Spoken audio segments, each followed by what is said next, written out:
Welcome to the Real Estate Guys radio program. I'm your host, Robert Helms. In the world of possibilities, how do you find a deal that makes sense? And if you want to put your money into a deal, how can you be sure that the team and the operator and the promoter make sense? That's what we're going to talk about today on the Real Estate Guys radio show.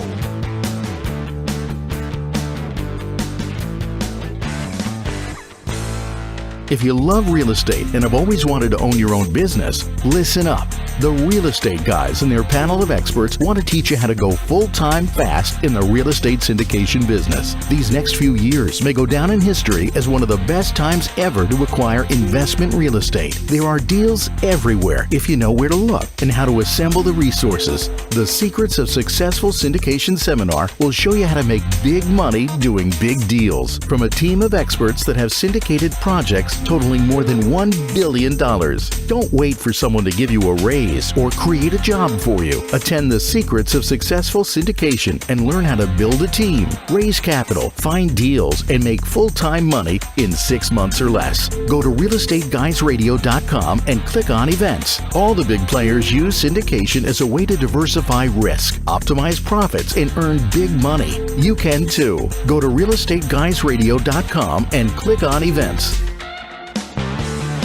Welcome to the Real Estate Guys radio program. I'm your host, Robert Helms. Let's meet our co-host, financial strategist, Russell Gray. Hey, Robert. It is such a big world of possibility. So many deals out there, so many things to do. And yet, time after time, we hear folks from Ask the Guys to live seminars to random people on the street that got into real estate and it all went sideways and it went wrong and they made a mistake and they lost money.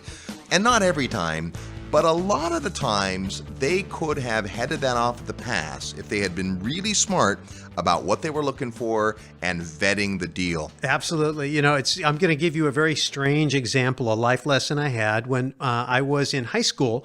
My mom got into the catering business. And so I was in the purchasing department. My job was to go to the grocery store.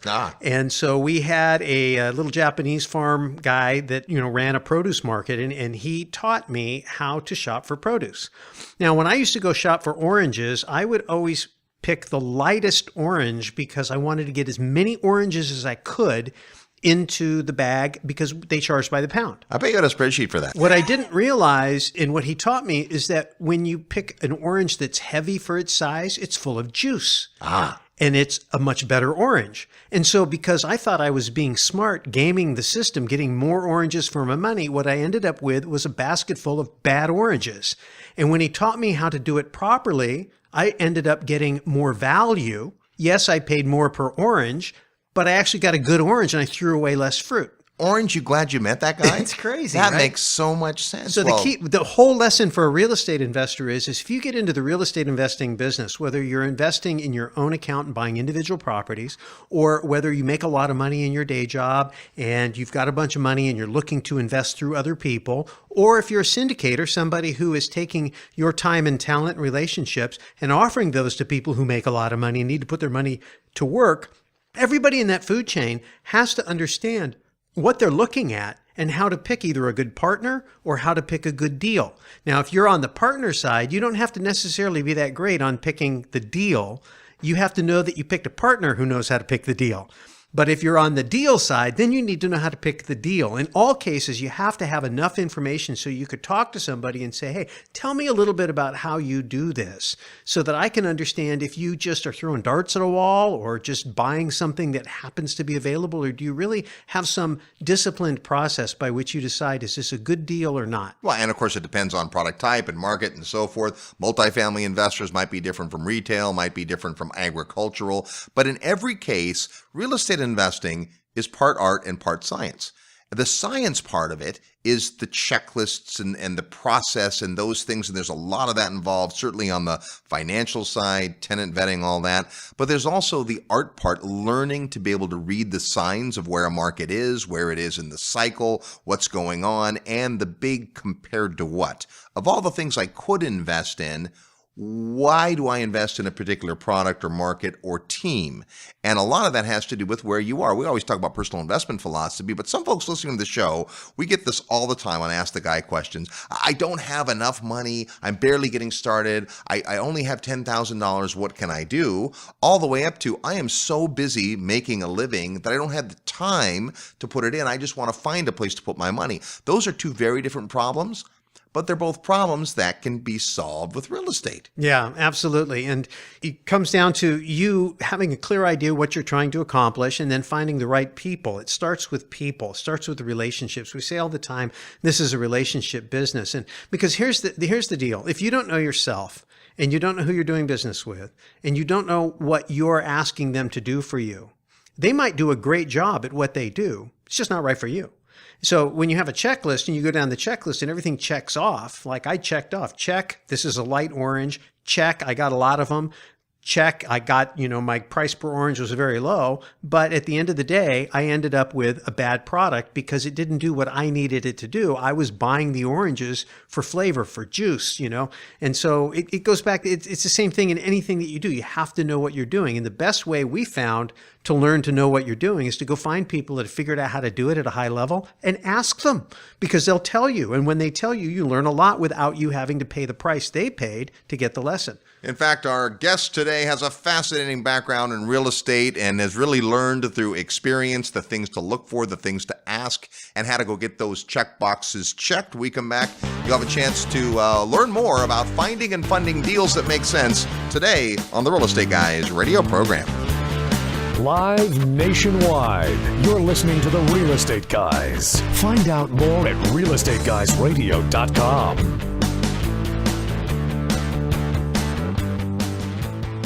All aboard! It's last call for the Real Estate Guys 15th Annual Investors Summit at Sea. We're nearly sold out, just a few cabins remaining for you to spend a week with like-minded investors, world-class educators, and real-world professionals. Returning this year are sales legend Tom Hopkins, international developer Beth Clifford, attorney Mauricio Raoul, commercial mortgage broker and syndicator Michael Becker, and the author of The Creature from Jekyll Island, G. Edward Griffin. Also returning are Peter Schiff and Robert Kiyosaki. It all begins April 1st, 2017 in Houston, Texas, so hurry! Visit realestateguysradio.com and click on the tab that says Summit to learn more and reserve your spot. This transformational week is like no conference you've ever attended. Go to realestateguysradio.com and click Summit and make plans to spend a week with the Real Estate Guys, Robert Kiyosaki, and an all-star faculty on the 15th Annual Investors Summit at Sea. Hi, this is Chris Martinson, author of Prosper, and you are listening to The Real Estate Guys. And welcome back to the Real Estate Guys radio program, heard every weekend on this great radio station all the time at realestateguysradio.com. We're talking about finding and funding deals that make sense, and our guest is a guy that's found a lot of deals that make sense and probably been through some that haven't. So please welcome to the Real Estate Guys radio show, Jon Bagdasarian. How are you, sir? I'm great. Thanks for having me on the show. I really appreciate it. Well, absolutely. You have a fascinating background and lots of different areas with real estate. But tell us how you were first attracted to real estate investing. After graduating from college from the University of Arizona with a degree in Spanish, I found there weren't a whole lot of jobs available in Ann Arbor, Michigan for a Spanish major. I quickly got a job with a local area developer, a guy by the name of Don Chisholm, who was building a golf course community. And I really enjoyed the sales process. I enjoyed learning about what he was doing development-wise. And from there, it just took off. It was one thing after another. The reality is I'd never been able to hold down a job before. I was fired from almost every job I ever had. They didn't really know what ADD was when I was a kid growing up. So struggling through with a C average or less and being told that I wouldn't probably amount to much and I was lazy and I wasn't applying myself, I really took that as fuel to say, there's another way to do this. I can get out there, I can do things. And I needed a position where it was a carrot and stick situation. So real estate and getting my residential real estate salesperson license and then my broker license and then my CCIM, working on a commission-based structure was right for me. Well, that's awesome because so many folks who are into real estate become so because they're entrepreneurial based. They want to go do something and make it happen. Nothing more entrepreneurial than a 100% commission-based salesperson. If you don't work, you don't eat, right? At the same time, there's lots of folks who listen to our show who have a job, they're making a lot of money, and they're off looking for better investments. One of the things that strikes me as interesting about your start is that you didn't start with a chunk of money. In fact, you had to figure out how to make things happen without any money. Yeah, my first few deals were basically zero down deals. I had $5,000 saved up when I bought my first condo. It was a $50,000 condominium, and I put 10% down, got a loan for the other 90.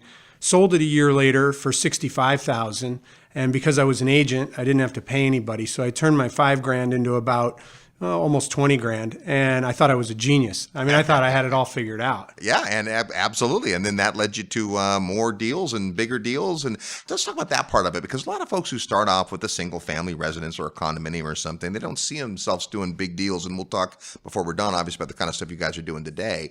But you've got to get that vision of making the next step and doing something bigger and building on your experience so far. Speak to that part of it. You know, I always thought practice on myself first. So I went through a long period of accumulating single family homes. And again, all my equity kept being tied up in the homes. So every time I bought them, I had to find new ways to buy them. So I got into buying things zero down.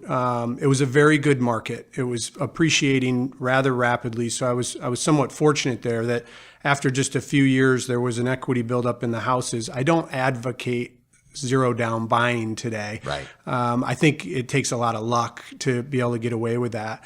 And I was lucky in that arena. However, you don't need to have any money to make a lot of money in real estate. And that's something that it took me a little while to learn. I didn't really start taking on investors until about 2005.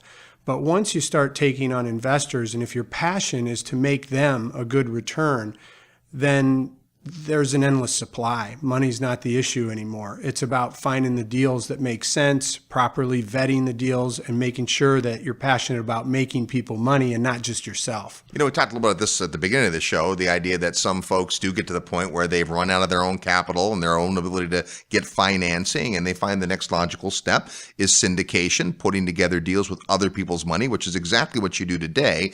At the same time, the skill set to be able to do that takes going through the ringer a few times. All the experience that you gleaned going through it in your own account has made you a better investor. Yeah, it has. I think you can either build your own track record or you can align yourself with someone who has a track record and you can piggyback their track record. That's what we try and do for people today. We find developers with good, solid projects that maybe don't have a track record. We were doing this when we were buying existing properties over the last 8 years as well. We were finding people with good properties, and they just didn't have the ability to refinance them when the loan came due, de-lever them if they needed it. And so we just find situations where we can create value for people, either a developer with a good project, and then on the other side of that, a situation where we can create value for an investor. I mean, if someone's going to participate in one of our deals, they want to know they're not getting diluted so badly that they have no chance of making a return. So we have to build a better mousetrap to make sure that they get a better return. Well, and you deal in lots of different real estate asset classes, if you will, right? You're in residential, you're in industrial, you're in commercial. So talk about how you pick a specialty when yours isn't exactly demographic or product type driven. Yeah, so I like to say we're not asset driven and we're not geographically driven. We're really situationally driven. And what I mean by that is we look for situations where we can come in and create some value and quantify all the potential risks of the deal accurately, or what we believe is sufficiently accurate to take the risk and to put the time and energy in to make that deal happen. An example of that would be a building we bought just a little less than 2 years ago, 137,000 square foot industrial building in Livonia, Michigan. And it was occupied by Toyota. And they only had a year and a half left on the lease. And we knew they were leaving because they're building a huge mega new headquarters facility right down the road. And so we knew they were going to vacate the building. But we also knew that market really well. And we knew that their lease rate was a solid $1.50 to $2 a foot under market. So we could come in and buy that building for, I think it was a 13 or 14 cap rate because of the short term remaining on the lease. Yep. And realize that when the tenant's gone, we actually are going to improve it to about an 18 to 20 cap rate. So today, that building is easily worth, we just put the new tenant in. It was not vacant for a single month. And then we took the value of that building conservatively to about $9 million, and we paid about $4.5 million for it with about $2.1 or $2.2 million worth of leverage on it. So we took about a $2.5 million equity and turned it into around $7 million in 2 years period of time. Well, that sounds pretty good. That's not an example. That's not an example I should probably share with everybody. That doesn't happen on every deal, but the reality is it's a situation where we really understood something about the market that other people didn't understand. Well, and this is the key. This is exactly what we're talking about today. How do you find a deal that makes sense? Most people would look at that and say, whoa, whoa, whoa, wait a minute. The anchor tenant, the only occupant is leaving. That's a negative. So much so that was priced into the deal that way. But if you guys look at it and go, wait a minute, no, we have a year and a half of cash flow in order to have the property occupied to find the next tenant. The market's in the right place. That's what you have to look beyond. It's not, we talk about this a lot in residential income property. It's never about the tenant that's in your building today. It's about the line of tenants waiting behind that one. Is there enough demand in the market for the product type beyond the current tenant? Yeah, and you can quantify that pretty accurately today. Everything's available on the internet. You can find out how many permits are pulled by asset type, how many new products are coming online, what the net move in or move out of a specific area is in a neighborhood, even, but you take a city and you see that they have 40,000 people moving in every year, and you look at the number of permits pulled for housing, residential, and you see there's less than 10,000. And while everyone thinks that market is getting overbuilt, you see an opportunity to build as much as you want into that market for right now. You just have to keep an eye on it. Yeah.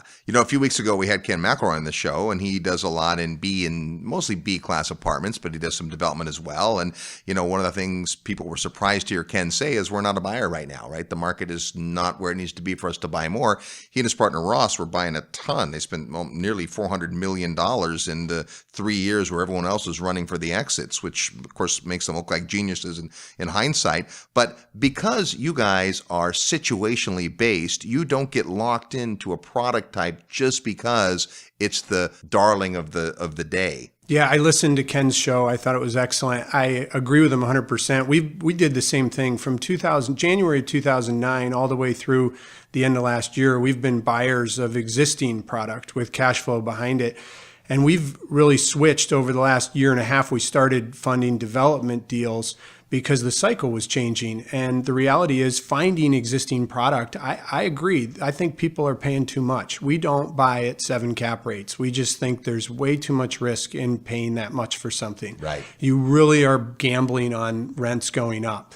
And then we also look very carefully at the price per square foot we're paying for a building. So if we're buying an industrial building for $40 a square foot, well, we're pretty well protected because it costs you $90 to $100 to build it. Yeah. So where can that tenant really go? And so there is some pricing pressure there that protects us.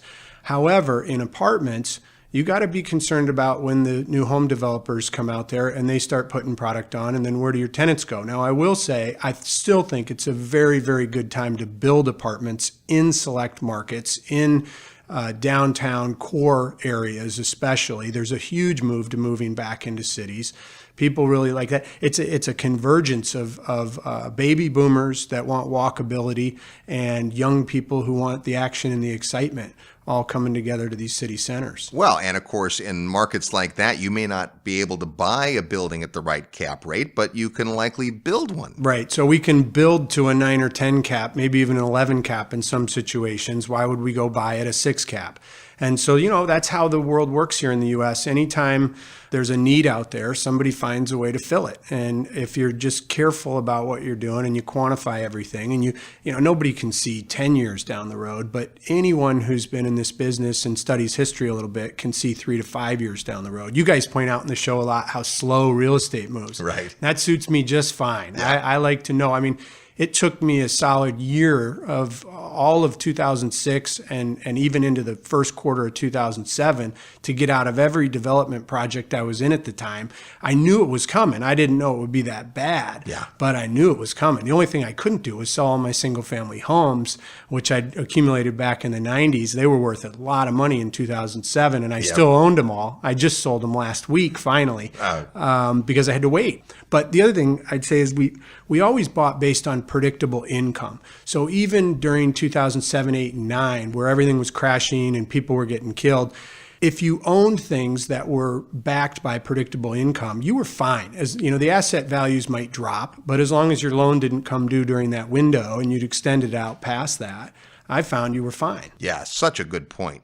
And again, back to the fact that markets move in cycles. We talked about this a little bit last week, is the fact that the cycles in different product type are different, just like they are in different markets. And when you guys go in, you're going to be analyzing that. Where is this property in terms of the cycle? Where is it compared to the competitive set? What else is available? What are some of the things that you look for, some of those checklist items when you're looking at a market or a deal? Yeah, so first we start macro, and that's kind of studying the whole real estate trend nationally and where we are in the real estate cycle itself. Where are the debt markets? And we try and get a picture of that and know where we are approximately in the real estate cycle. You don't have to be perfectly accurate, again, if you're doing things that are backed by true supply and demand matrix and income.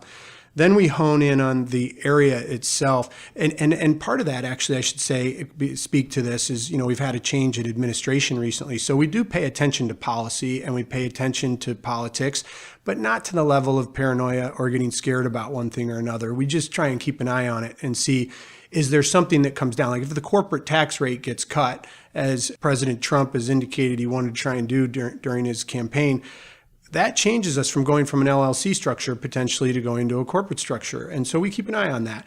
Then we hone in, you're talking about specific deals. We hone in on the area, the city that it's in, and we look at the demographic, what's going on there, what's going on with jobs, what's the unemployment rate. Then we look at the specific neighborhood we're going into. So we focus all the way down to what block is it on? Is it on a corner? Is it in the middle of the block? Is it going to be seen? Is it easily parked? And so we really narrow down to that. Then if all of that checks out, we get into the project itself. What kind of asset type is it? What's the supply and demand for that specific asset? Are these numbers verifiable? Can we actually quantify what these numbers are saying? Because usually a developer brings us a deal and says, hey guys, will you take a look at this one? And we look at 10, 20 a week. And if you look at the numbers and you look at the area and you look at the demographic and it all checks out, then we go visit the site. We get there, we check everything. Background checks on the deal sponsor. Who's selling the land? What do the projections look like? We get down to what do the environmentals look like? Have they had an environmental survey done yet? All the way down to who's the architect designing the project, who's the builder they've lined up or not lined up. It's a very extensive list, and it takes, I would say it probably takes 100 hours of my team's time. There's a number of us, 4 specifically key guys that all look through the deal and vet the deal. And I would say it probably takes about 100 hours to ascertain whether or not this is something that we can do. A lot of times it's yes. I got to be honest. There are a lot of good projects out there. Sometimes it just takes a little tweaking. The deal sponsor may not have the structure just the way we would see an investor wanting to get into it. So sometimes we just consult, even a deal that we're not interested in funding ourselves. We'll give them a plan and say, hey, if you want to, syndicate this and put this together yourself, here's a structure we would present out there. It doesn't work for us because maybe it doesn't take enough capital, to go into that market.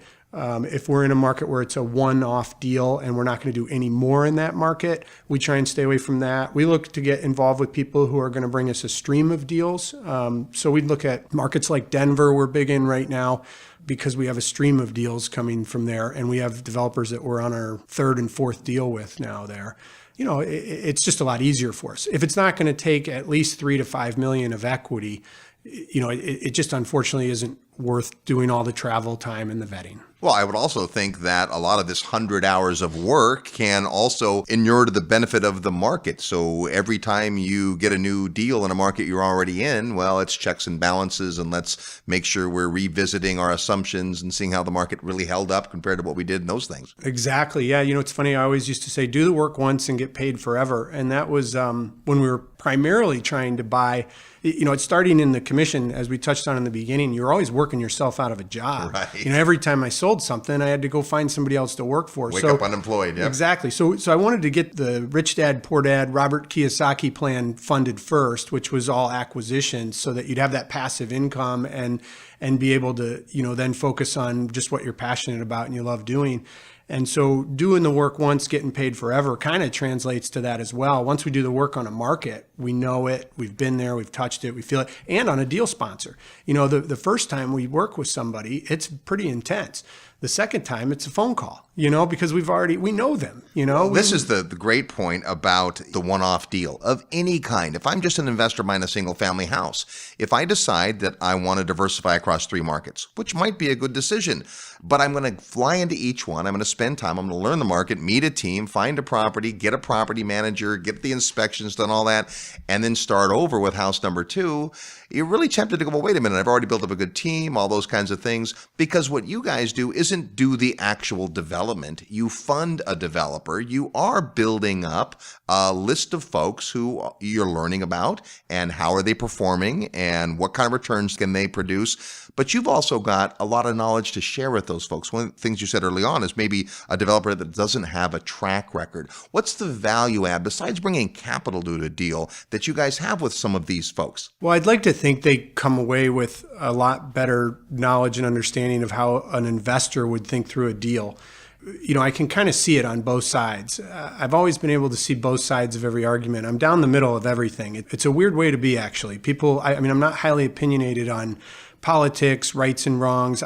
The 10 Commandments aside. But I would say if they don't come away with a lot better understanding of how a developer would think of a deal, or an investor rather would think of their deal if they wanted to go out and find investors themselves, which is fine. We provide a proposal to them and say, this is how we would get involved. If you can find the money cheaper, or you want to do it yourself, great, no problem. We hope that they come away understanding just a little bit more about how someone would look at a PPM, a track record, what's laid out there for them. From a simple, our prospectus to our investors is usually no longer than 3 pages on any one deal. It's a very simple, it's a PDF document. We don't do fancy, glossy brochures. Anytime I get one of those, I always think, man, this guy just spent so much money on a 120-page brochure.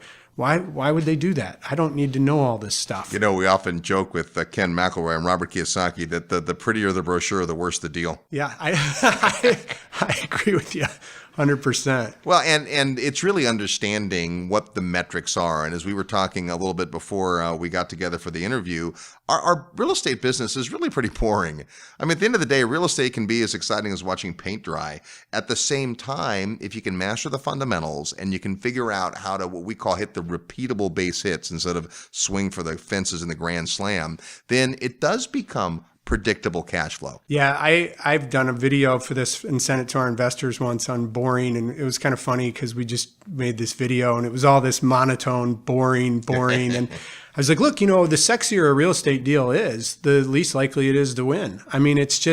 That's just the way it is. Yeah. The fact is, we're funding deals right now that I don't like because they're sexy. A hotel in downtown Denver. I'm like, that's exciting. And that's I'm too like, sexy of a deal. Yeah, but the numbers are so staggering on it. We just, we were like, well, we can't really, I didn't really want to be in hospitality, but it was interesting because we hired HVS to do an independent third-party report on it. HVS, Hotel Valuation Systems, one of the largest companies in management and appraisal and valuation of hotel deals. Yeah, and they're hands down, they're they're it in the industry, I think, and in terms of knowing what your hotel's going to do when it's out of the ground. Yep. Provided you can get it that far. And anyway, they confirmed all the numbers. I have friends that have built hotels. I called them. I sent them the deal packet. They confirmed the numbers. So at the end of the day, we're doing a deal that's a little sexier than I would like, but It's still, at the end of the day, it should be boring. I'm hoping it's boring because boring makes money. And it checks the boxes. I know there's a big, long list in your mind. I know our listeners would love to have a copy of that list. And the good news is Jon's put together his due diligence checklist before he's done. We'll tell you how to get a copy of that. Speaking of Robert Kiyosaki, when we come back, you're going to get a chance to win his latest book, Second Chance, when we play Real Estate Trivia. You're tuned to the Real Estate Guys radio program. I'm your host, Robert Helms. Real estate investment advice right in your mailbox. Sign up for the free Real Estate Guys newsletter at realestateguysradio.com. Forbes rated Memphis the best cash flow market in the nation. And our good friend Terry Kerr at Mid-South Home Buyers has been the premier turnkey rental property provider in Memphis for over 13 years. With an A+ rating from the Better Business Bureau, Terry has renovated over 750 houses. Real Estate Guys listeners have snapped up hundreds. Discover what these satisfied investors already know. Mid-South's properties are completely renovated with a 1-year warranty and a lifelong rental guarantee. They're affordable, well-managed, and easy to own. Perfect for beginning investors and veterans alike. Get in on the action. Contact Terry and his team via email at midsouth@realestateguysradio.com. Hi, this is Lawrence Yun, Chief Economist with National Association of Realtors, and you are listening to the Real Estate Guys. Welcome back to the Real Estate Guys radio program. Thanks for tuning into the show. So glad you're here. Be sure and tell a friend about the Real Estate Guys. We're talking about finding and funding deals that make sense. How do you vet a market? How do you vet a deal? How do you vet a team? Before we get back to that, it's time to play Real Estate Trivia. Your chance to win a prize by knowing today's Real Estate Trivia question. In just a minute, I'm going to ask you a question that has something to do with real estate, kind of, and you're going to come up with the answer. When you do, send us an email to trivia@realestateguysradio.com. Include your name, the answer to the question, and your mailing address, because if you're the winner, we're going to send you this thick old book from Robert Kiyosaki called Second Chance, the physical book sent to you if you know today's real estate trivia question. Last week on the Real Estate Guys, we were talking about overcoming adversity and knowing when and where in the cycle you are. We asked this: which country in the world produces the most mustard? Well, believe it or not, it's the country of Canada. Now, Canada's number 2 when it comes to production of mustard seed, right after Nepal. But in terms of finished mustard product, Canada is where mustard comes from.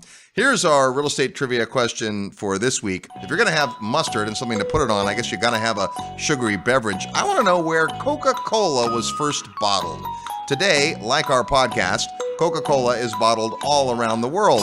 We're in more than 190 countries now with the Real Estate Guys, but it was originally bottled where? If you know or want to take a guess, send your best guess to trivia@realestateguysradio.com. Include your name, the answer to the question, and your mailing address. If you're the winner, we're going to send you out Second Chance by Robert Kiyosaki. That's today's real estate trivia question. Any real estate deal you get into, and it's important that you do the homework, what we call the due diligence. So what we're talking about today is how do you find a deal that makes sense, and really from two sides of the equation. Our guest today helps investors find great deals, but also helps put together funding for developers and people that need money. So Jon, before the break, we were talking about some of the different deals and some of the checklist items, and there'll be more of those before we're done. Not sure we'll get to them all, but again, Jon's put together a great checklist of this stuff we're going to make available to you. Let's talk about how you guys approach deals today, because it's a little different than most folks. Most folks who syndicate, who put together money, are looking at a very deal-specific model. I found a great apartment building. I found a great hotel. I'm going to put together a capital stack, raise some money, get a loan, and then I'm going to be, like we talked about before, unemployed and go do that again. But the model you guys use at Promanis is very different than that. You have a model that is kind of unique. Can you speak to that? Yeah, so in 2009, we started buying deals one-off like everyone else. I thought about it the same way. We found a property we wanted to buy. We put a package together, and I had about, I think it was 9 or 11 investors participate in that deal. A couple months later, we had a second deal that came along that, was just the right time to buy finally. We've been waiting for a year and a half. And so we found the second deal and we put that together, and we had the same 11 or so investors plus the 3 additional, I believe. We had around 14 because some other people had heard about it. And then we got to the third deal and I was putting that together, and I noticed that a couple people that were in the first 2 deals were not coming in on the third deal. One of them was my Aunt Barb, and I called my Aunt Barb and I said, "Barb, why aren't you going into the third deal?" And she said, "Well, you have all my money." And I said, What? What are you talking about? And she said, you have all my retirement money. That's all my IRA. I put it in the first and the second deal. And I started to panic. I was like, first of all, I don't want that much of anyone's money. That's a good lesson right there. And second of all, I was like, wow, what if one of the first two deals doesn't work out? I mean, we don't set up deals thinking they're not going to work out. As a matter of fact, we primarily only concern ourselves with the downside and how we're going to get out of them. But even taking that approach, it's possible that one of these things doesn't work out. And if it's one of the two deals that Aunt Barb is in and I lose half her retirement account, the other deal probably isn't going to make up for it because we're not buying things that double your money overnight. This is real estate. If you're really good, a 15 to 18% annual return. So that's when I middle of the night, woke up and it hit me. We need to pool these deals under the roof of a parent company.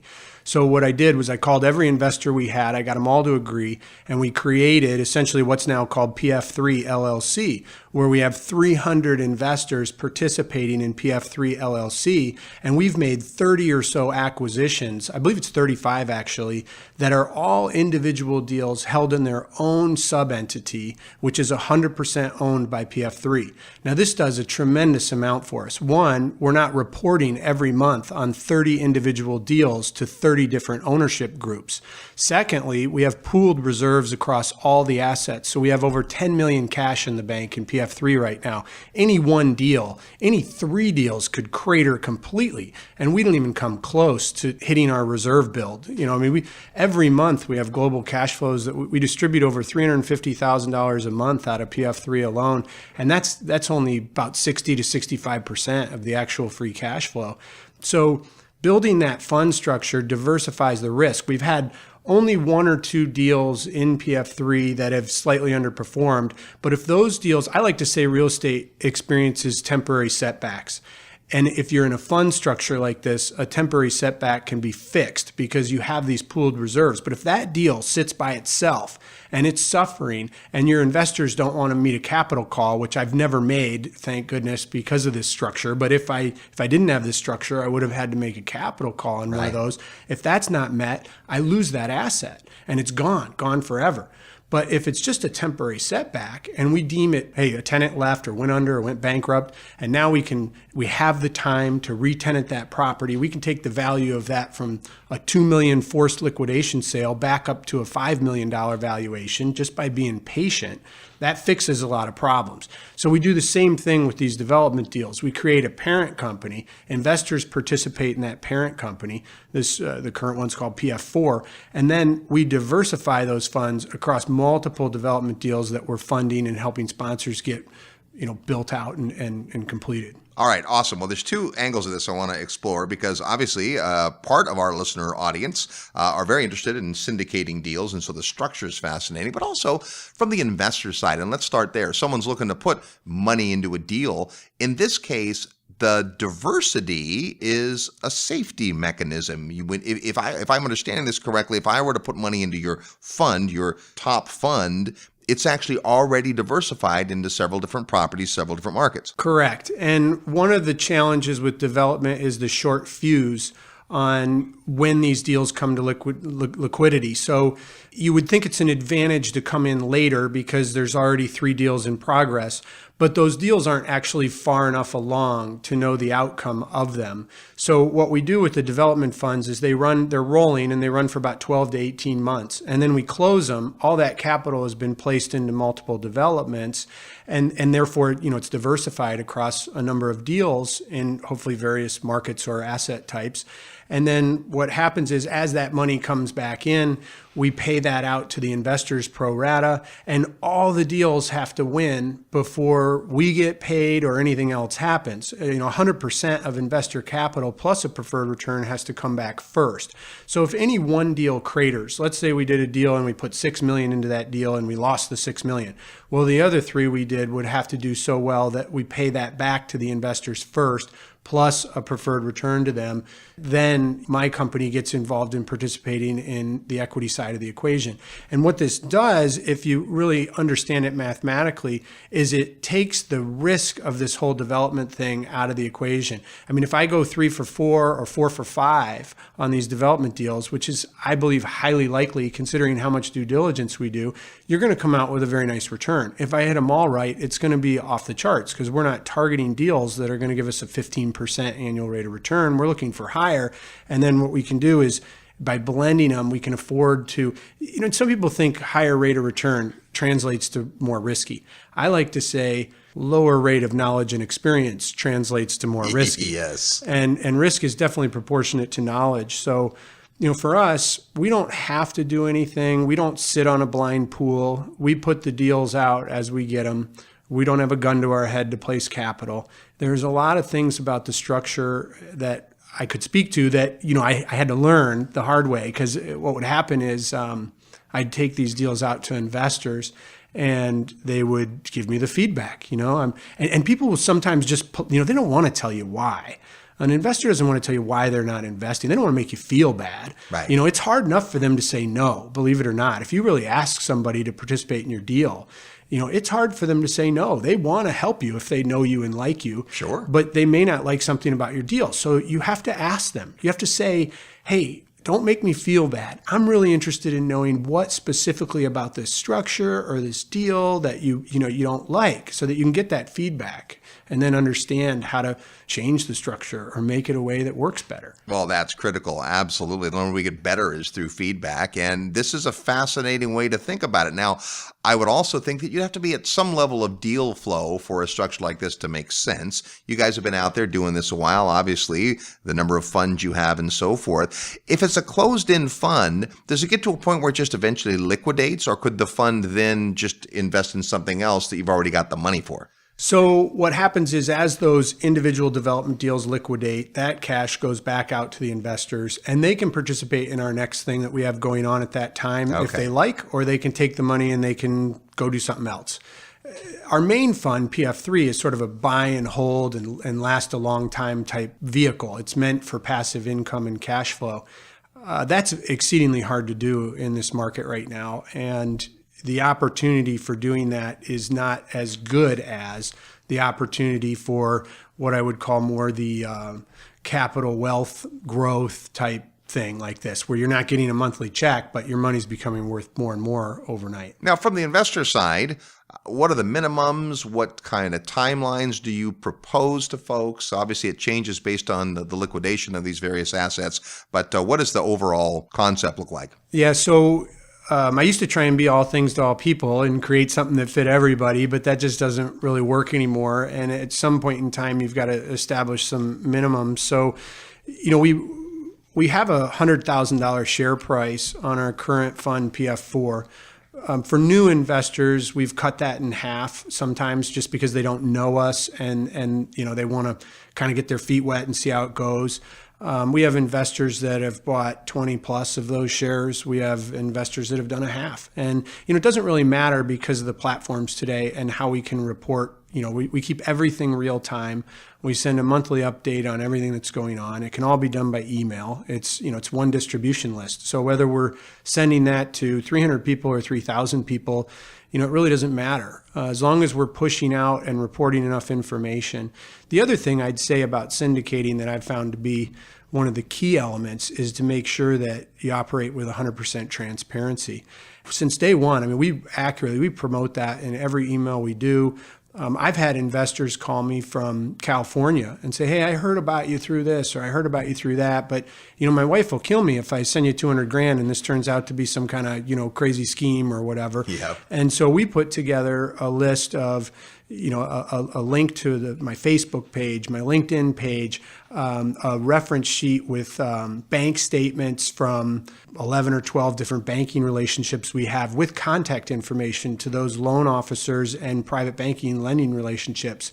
I'll provide people with my financial statement and balance sheet if they need to see it, and I don't email it, but we have people come into the office and look at closing documents, inspection reports, architecture plans. It's crazy. Now, that doesn't happen that often, but I actually enjoy the people that spend a lot of time up front.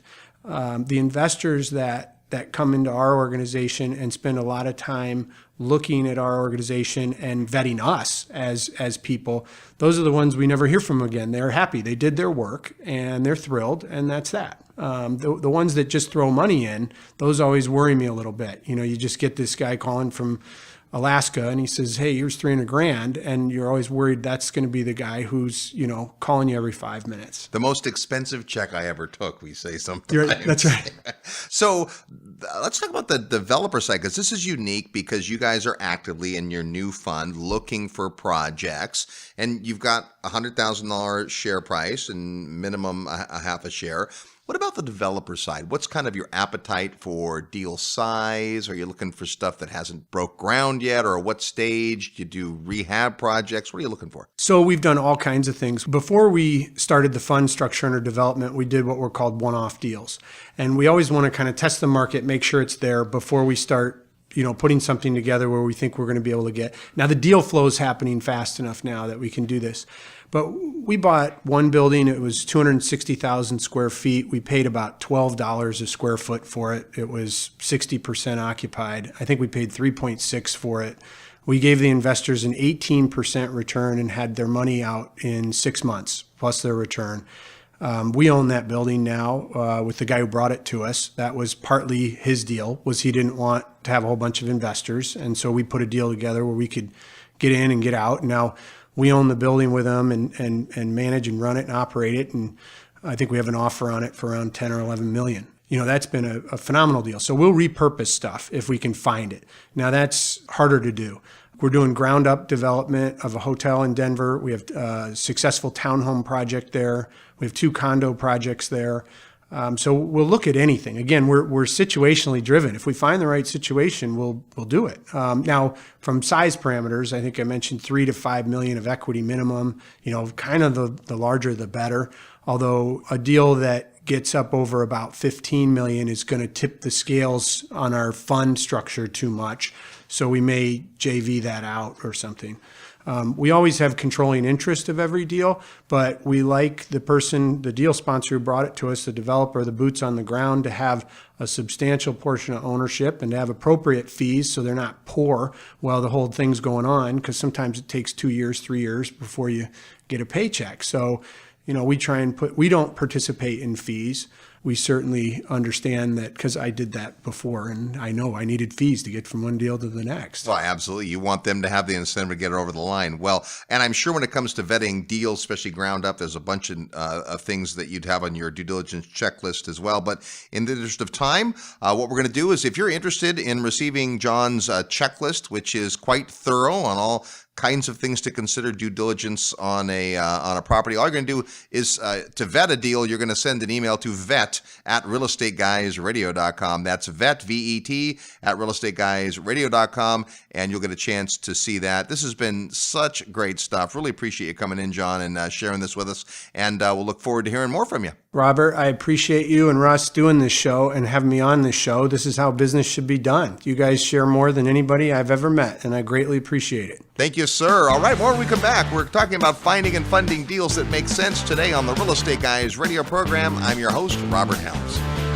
Need help with your real estate investment portfolio? Check out the resources page at realestateguysradio.com.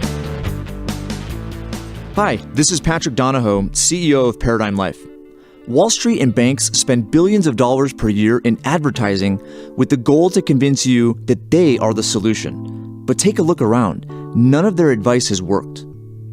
If you're listening to this, odds are pretty good that you're already a real estate investor, or at least becoming one. So why do you do it? Is it to hedge inflation, the tax benefits, or maybe it's to get your money away from Wall Street? It's because of these benefits and so many more that I created the Real Estate Investor's Guide to the Perpetual Wealth Strategy. When you combine successful real estate investing with the Perpetual Wealth Strategy, you have the recipe for what has helped the wealthy to establish their financial well-being for decades. You can download the Real Estate Investor's Guide to the Perpetual Wealth Strategy today by clicking the Resources tab on the Real Estate Guys Radio homepage. Don't wait. Go download it now.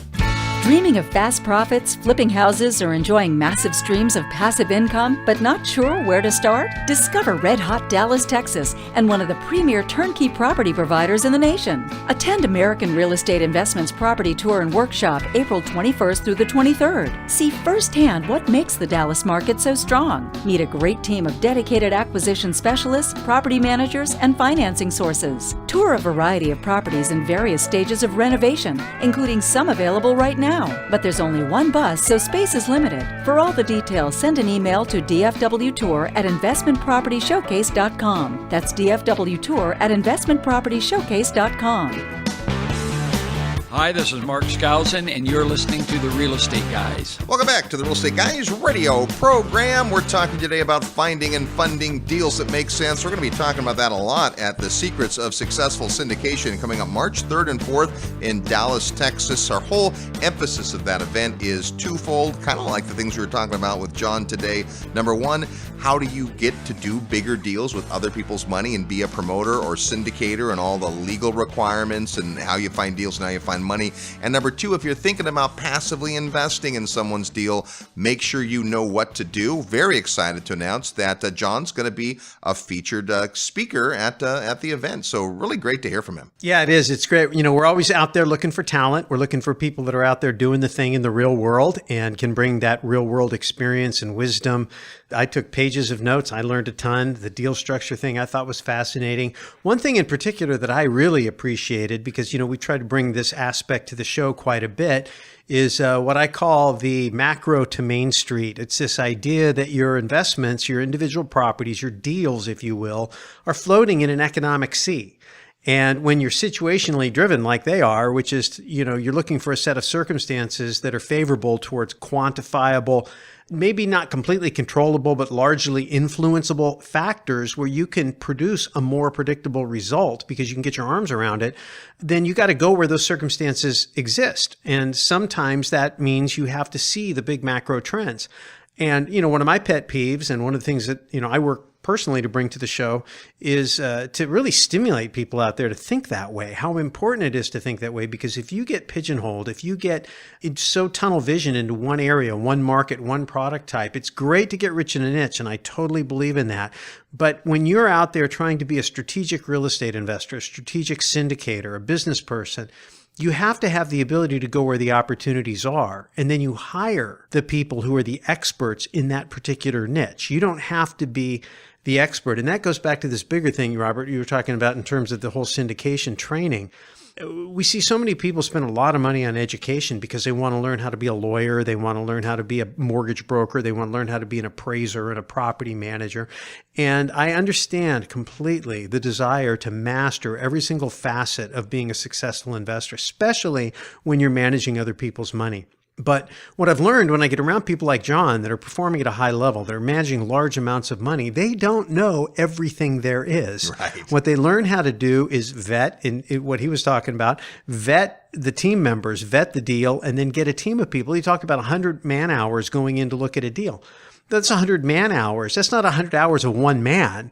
That's a team of people with different expertise. I'm guessing if we broke that team down, each one of those guys has something different. When McElroy goes in to a deal, he's got a team of people. He's got somebody on the front end doing the acquisitions. He's got somebody out there inspecting the property and walking the property, looking at the physical condition. He's got people working on the financials and all of that. And it's important that you have people who are experts in what they do, and that what you are expert in is learning how to put all those pieces together and see the big picture. So again, if you're interested in John's checklist, all kinds of things to consider in any kind of real estate deal when it comes to due diligence, you want to vet a market, vet a deal, vet a team, send your email request to vet@realestateguysradio.com, and then come on out to the Secrets of Successful Syndication. Be able to meet John, pick his brain. He's got a lot of core competencies and skill sets we didn't have time to talk about today, one of which he's going to share with us at the event. You can get all the details for the Secrets of Successful Syndication on our website at realestateguysradio.com under events. Great stuff. It's always good to be diligent, and you will be very happy for the amount of time you spend up front making sure it's the right deal. It's that little bit of effort up front, right? That ounce of prevention that makes a ton in the long run. So big thanks to Jon for sharing his time today and his checklist. Next week on The Real Estate Guys, we're going to be talking about a local market that is doing extremely well and how you can get in on the action. Until then, go out and make some equity happen. Hi, Robert Kiyosaki, probably best known for the book Rich Dad, Poor Dad. If you guys have a chance, go on the Real Estate Guys cruise. I'll be on the next one, 2017. Look, the most important thing, more important than money, are the people you hang out with. So if you want to start hanging out with better, newer, smarter people, that's what the Real Estate Guys cruise is about. You spend all this time, great food, great ports, great fun, stimulating ideas, and when you leave that ship, the cruise, totally different person. So I look forward to seeing you on the Real Estate Guys cruise. But on the 20th anniversary of Rich Dad, I'd rather be with these guys than any place else. This episode of the Real Estate Guys radio show is brought to you by Paradigm Life. Powerful cash management strategies using life insurance. Learn more at beyourbank.com. Mid-South Home Buyers. Low-cost, turnkey cash flow properties in Memphis, Tennessee. Corporate Direct. Asset protection strategies for real estate investors from attorney and Rich Dad advisor Garrett Sutton. Find these and other great companies under the Resources tab at realestateguysradio.com. To learn how you can expose your product or service to the Real Estate Guys audience, call 888-489-7723 extension 4. That's 888-489-7723 extension 4. Or use the feedback page at realestateguysradio.com.